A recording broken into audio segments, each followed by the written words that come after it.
जय श्री राधे। आज हम सुनेंगे श्री सुखसुधा सागर से श्री भागवत महात्म्य का चौथा अध्याय, जिसका नाम है गोकर्णोपाख्यान प्रारंभ।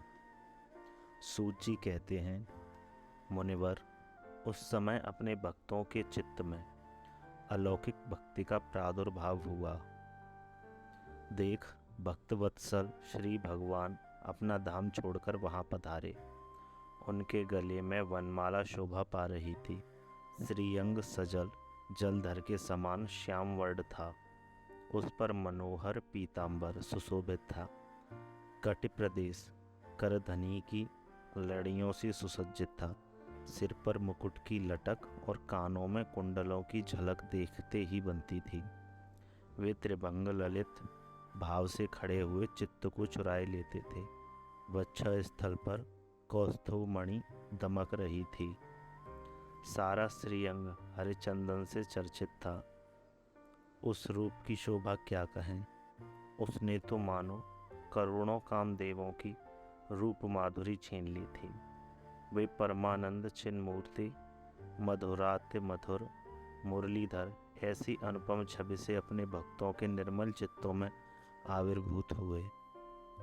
भगवान के नित्य लोक निवासी लीला परिकर उद्धवादि वहाँ गुप्त रूप से उस कथा को सुनने के लिए आए हुए थे। प्रभु के प्रकट होते ही चारों ओर जय हो की ध्वनि होने लगी। उस समय भक्ति रस का अद्भुत प्रवाह चला।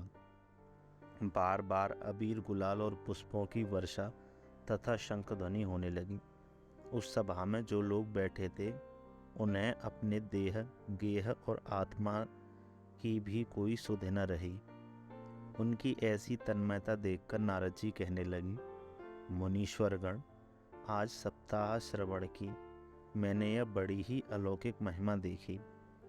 यहाँ तो जो बड़े मूर्ख, दुष्ट और पशु पक्षी भी हैं, वे सभी अत्यंत निष्पाप हो गए हैं। अतः इसमें संदेह नहीं कि कलिकाल में चित्त की शुद्धि के लिए इस भागवत कथा के समान मृत्युलोक में पाप पुंज का नाश करने वाला कोई दूसरा पवित्र साधन नहीं है। मुनिवर, आप लोग बड़े कृपालु हैं। आपने संसार के कल्याण का विचार करके यह बिल्कुल निराला ही मार्ग निकाला है। आप कृपया यह तो बताइए कि इस कथारूप सप्ताह यज्ञ के द्वारा संसार में कौन कौन लोग पवित्र हो जाते हैं। सनकादि ने कहा, जो लोग सदा तरह तरह के पाप किया करते हैं, निरंतर दुराचार में ही तत्पर रहते हैं और उल्टे मार्गों से चलते हैं, तथा जो क्रोधाग्नि से जलते रहने वाले कुटिल और कामपरायण हैं, वे सभी इस कलयुग में सप्ताह यज्ञ से पवित्र हो जाते हैं। जो सत्य से च्युत, माता पिता की निंदा करने वाले, तृष्णा के मारे व्याकुल, आश्रम धर्म से रहित, दंभी, दूसरों की उन्नति देखकर कुढ़ने वाले और दूसरों को दुख देने वाले हैं, वे भी कलयुग में सप्ताह यज्ञ से पवित्र हो जाते हैं। जो मदिरापान, ब्रह्महत्या, सुवर्ण की चोरी, गुरु स्त्री गमन और विश्वासघात, ये 5 महापाप करने वाले, छल छद्म परायण, क्रूर, पिशाचों के समान निर्दयी, ब्राह्मणों के धन से पुष्ट होने वाले और व्यभिचारी हैं, वे भी कलयुग में सप्ताह यज्ञ से पवित्र हो जाते हैं। जो दुष्ट आग्रह पूर्वक सर्वदा मन, वाणी या शरीर से पाप करते रहते हैं, दूसरे के धन से ही पुष्ट होते हैं तथा मलिन मन और दुष्ट हृदय वाले हैं, वे भी कलयुग में सप्ताह यज्ञ से पवित्र हो जाते हैं। नारद जी, अब हम तुम्हें इस विषय में एक प्राचीन इतिहास सुनाते हैं। उसके सुनने से ही सब पाप नष्ट हो जाते हैं। पूर्व काल में तुंगभद्रा नदी के तट पर एक अनुपम नगर बसा हुआ था। वहाँ सभी वर्णों के लोग अपने अपने धर्मों का आचरण करते हुए सत्य और सत्कर्मों में तत्पर रहते थे।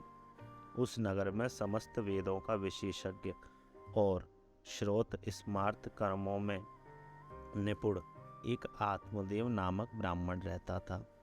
वह साक्षात दूसरे सूर्य के समान तेजस्वी था। वह धनी होने पर भी भिक्षाजीवी था।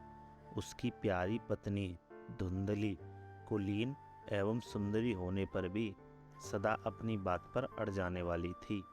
उसे लोगों की बात करने में सुख मिलता था। स्वभाव था क्रूर, प्रायः कुछ न कुछ बकवाद करती रहती थी। गृह कार्य में निपुण थी, चपड़ थी और थी झगड़ालू भी। इस प्रकार ब्राह्मण दंपति प्रेम से अपने घर में रहते और विहार करते थे।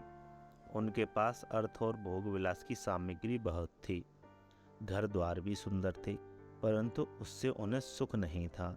जब अवस्था बहुत ढल गई तब उन्होंने संतान के लिए तरह तरह के पुण्य कर्म आरंभ किए और वे दीन दुखियों को गौ, पृथ्वी, सुवर्ण और वस्त्रादि दान करने लगे। इस प्रकार धर्म मार्ग में उन्होंने अपना आधा धन समाप्त कर दिया, तो भी उन्हें पुत्र या पुत्री किसी का भी मुख देखने को न मिला। इसलिए अब वह ब्राह्मण बहुत ही चिंतातुर रहने लगा। एक दिन वह ब्राह्मण देवता बहुत दुखी होकर घर से निकलकर वन को चल दिया। दोपहर के समय उसे प्यास लगी, इसलिए वह एक तालाब पर आया। संतान के अभाव के दुख ने उसके शरीर को बहुत सुखा दिया था, इसलिए थक जाने के कारण जल पीकर वह वहीं बैठ गया। 2 घड़ी बीतने पर वहाँ एक सन्यासी महात्मा आए। जब ब्राह्मण देवता ने देखा कि वे जल पी चुके हैं, तब वह उनके पास गया और चरणों में नमस्कार करने के बाद सामने खड़े होकर लंबी लंबी सांसें लेने लगा। सन्यासी ने पूछा, कहो ब्राह्मण देवता, रोते क्यों हो? ऐसी तुम्हें क्या भारी चिंता है? तुम जल्दी ही मुझे अपने दुख का कारण बताओ। ब्राह्मण ने कहा, महाराज, मैं अपने पूर्व जन्म के पापों से संचित दुख का क्या वर्णन करूं? अब मेरे पितर मेरे द्वारा दी हुई जलांजलि के जल को अपनी चिंताजनक सांसों से कुछ गर्म करके पीते हैं। देवता और ब्राह्मण मेरा दिया हुआ प्रसन्न मन से स्वीकार नहीं करते। संतान के लिए मैं इतना दुखी हो गया हूँ कि मुझे सब सूना ही सूना दिखाई देता है। मैं प्राण त्यागने के लिए यहाँ आया हूँ। संतानहीन जीवन को धिक्कार है, संतानहीन गृह को धिक्कार है, संतानहीन धन को धिक्कार है और जो संतानहीन कुल को धिक्कार है। मैं जिस गाय को पालता हूँ वह भी सर्वथा बांझ हो जाती है। जो पेड़ लगाता हूँ उस पर भी फल फूल नहीं लगते। मेरे घर में जो फल आता है वह भी बहुत जल्दी सड़ जाता है। जब मैं ऐसा अभागा और पुत्रहीन हूँ तब फिर इस जीवन को ही रखकर मुझे क्या करना है?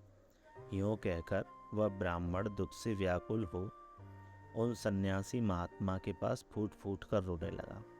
तब उन यतिवर के हृदय में बड़ी करुणा उत्पन्न हुई। वे योगनिष्ठ थे। उन्होंने उसके ललाट की रेखा देखकर सारा वृत्तांत जान लिया और फिर उसे विस्तार पूर्वक कहने लगे। सन्यासी ने कहा, ब्राह्मण देवता, इस प्रजा प्राप्ति का मोह त्याग दो। कर्म की गति प्रबल है। विवेक का आश्रय लेकर संसार की वासना छोड़ दो। विप्रवर, सुनो, मैंने इस समय तुम्हारा प्रारब्ध देखकर निश्चय किया है कि 7 जन्म तक तुम्हारे कोई संतान किसी प्रकार नहीं हो सकती। पूर्व काल में राजा सगर एवं अंग को संतान के कारण दुख भोगना पड़ा था। ब्राह्मण, अब तुम कुटुंब की आशा छोड़ दो। संन्यास में ही सब प्रकार का सुख है। ब्राह्मण ने कहा, महात्मा जी, विवेक से मेरा क्या होगा? मुझे तो बलपूर्वक पुत्र दीजिए, नहीं तो मैं आपके सामने ही शोक मूर्छित होकर अपने प्राण त्यागता हूँ। जिसमें पुत्र स्त्री आदि का सुख नहीं है, ऐसा संन्यास तो सर्वथा नीरस ही है। लोक में सरस तो पुत्र पौत्रादि से भरा पूरा गृहस्थाश्रम ही है। ब्राह्मण का ऐसा आग्रह देखकर उन तपोधन ने कहा, विधाता के लेख को मिटाने का हठ करने से राजा चित्रकेतु को बड़ा कष्ट उठाना पड़ा था। इसलिए देव जिसके उद्योग को कुचल देता है, उस पुरुष के समान तुम्हें भी पुत्र से सुख नहीं मिल सकेगा। तुमने तो बड़ा हठ पकड़ रखा है और अर्थी के रूप में तुम मेरे सामने उपस्थित हो, ऐसी दशा में तुमसे क्या कहूँ।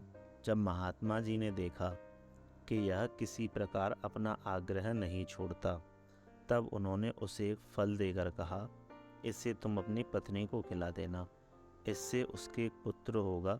तुम्हारी स्त्री को 1 साल तक सत्य, शौच, दया, दान और एक समय एक ही अन्न खाने का नियम रखना चाहिए। यदि वह ऐसा करेगी तो बालक बहुत शुद्ध स्वभाव वाला होगा। यों कहकर वे योगीराज चले गए और ब्राह्मण अपने घर लौट आया। वहां आकर उसने वह फल अपनी स्त्री के हाथ में दे दिया और स्वयं कहीं चला गया। उसकी स्त्री तो कुटिल स्वभाव की थी ही। वह रो रो कर अपनी एक सखी से कहने लगी, सखी, मुझे तो बड़ी चिंता हो गई। मैं तो यह फल नहीं खाऊंगी। फल खाने से गर्भ रहेगा और गर्भ से पेट बढ़ जाएगा, फिर कुछ खाया पिया जाएगा नहीं, इससे मेरी शक्ति क्षीण हो जाएगी। तब बता, घर का धंधा कैसा होगा? और दैववश यदि कहीं गांव में डाकुओं का आक्रमण हो गया तो गर्भिणी स्त्री कैसे भागेगी? यदि सुखदेव जी की तरह यह गर्भ भी पेट में ही रह गया तो इसे बाहर कैसे निकाला जाएगा? और कहीं प्रसव काल के समय वह टेढ़ा हो गया तो फिर प्राणों से ही हाथ धोना पड़ेगा। यों भी प्रसव के समय बड़ी भयंकर पीड़ा होती है। मैं सुकुमारी भला यह सब कैसे सह सकूंगी? मैं जब दुर्बल पड़ जाऊंगी तब ननद रानी आकर घर का सब माल मता समेट ले जाएंगी और मुझसे तो सत्य, शौचादि नियमों का पालन होना भी कठिन ही जान पड़ता है। जो स्त्री बच्चा जनती है उसे उस बच्चे के लालन पालन में भी बड़ा कष्ट होता है। मेरे विचार से तो बंध्या या विधवा स्त्रियां ही सुखी हैं। मन में ऐसे ही तरह तरह के कुतर्क उठने से उसने वह फल नहीं खाया, और जब उसके पति ने पूछा फल खा लिया, तब उसने कह दिया हाँ खा लिया। एक दिन उसकी बहन अपने आप ही उसके घर आई। तब उसने अपनी बहन को सारा वृत्तांत सुनाकर कहा कि मेरे मन में इसकी बड़ी चिंता है। मैं इस दुख के कारण दिनों दिन दुबली हो रही हूँ। बहन, मैं क्या करूँ? बहन ने कहा, मेरे पेट में बच्चा है, प्रसव होने पर वह बालक मैं तुझे दे दूंगी। तब तक तू गर्भवती के समान घर में गुप्त रूप से सुख से रह। तू मेरे पति को कुछ धन दे देगी तो वे तुझे अपना बालक दे देंगे। हम ऐसी युक्ति करेंगे कि जिसमें सब लोग यही कहें कि इसका बालक 6 महीने का होकर मर गया और मैं नित्य प्रति तेरे घर आकर उस बालक का पालन पोषण करती रहूंगी। तू इस समय इसकी जांच करने के लिए यह फल गौ को खिला दे। ब्राह्मणी के स्त्री स्वभाववश जो जो उसकी बहन ने कहा था वैसे ही सब किया। इसके पश्चात समयानुसार जब उस स्त्री के पुत्र हुआ, तब उसके पिता ने चुपचाप लाकर उसे धुंधली को दे दिया और उसने आत्मदेव को सूचना दे दी कि मेरे सुखपूर्वक बालक हो गया है। इस प्रकार आत्मदेव के पुत्र हुआ। सुनकर सब लोगों को बड़ा आनंद हुआ। ब्राह्मण ने उसका जातकर्म संस्कार करके ब्राह्मणों को दान दिया और उसके द्वार पर गाना बजाना तथा अनेक प्रकार के मांगलिक कृत्य होने लगे। धुंधली ने अपने पति से कहा, मेरे स्तनों में तो दूध ही नहीं है, फिर गौ आदि किसी अन्य जीव के दूध से मैं इस बालक का किस प्रकार पालन करूंगी? मेरी बहन के अभी बालक हुआ था, वह मर गया है। उसे बुलाकर अपने यहाँ रख लें तो वह आपके इस बच्चे का पालन पोषण कर लेगी। तब पुत्र की रक्षा के लिए आत्मदेव ने वैसा ही किया तथा माता धुंधली ने उस बालक का नाम धुंधकारी रखा। इसके बाद 3 महीने बीतने पर उस गौ की भी एक मनुष्याकार बच्चा हुआ। वह सर्वांग सुंदर, दिव्य, निर्मल तथा सुवर्ण की सी कांति वाला था। उसे देखकर ब्राह्मण देवता को बड़ा आनंद हुआ और उसने स्वयं ही उसके सब संस्कार किए। इस समाचार से और सब लोगों को भी बड़ा आश्चर्य हुआ और वे बालक को देखने के लिए आए तथा आपस में कहने लगे, देखो भाई, अब आत्मदेव का कैसा भाग्योदय हुआ है। कैसे आश्चर्य की बात है कि गौ के भी ऐसा दिव्य रूप बालक उत्पन्न हुआ है। देव योग से इस गुप्त रहस्य का किसी को भी पता न लगा। आत्मदेव ने उस बालक के गौ के कान देखकर उसका नाम गोकर्ण रखा। कुछ काल बीतने पर वे दोनों बालक जवान हो गए। उनमें गोकर्ण तो बड़ा पंडित और ज्ञानी हुआ, किंतु धुंधुकारी बड़ा ही दुष्ट निकला।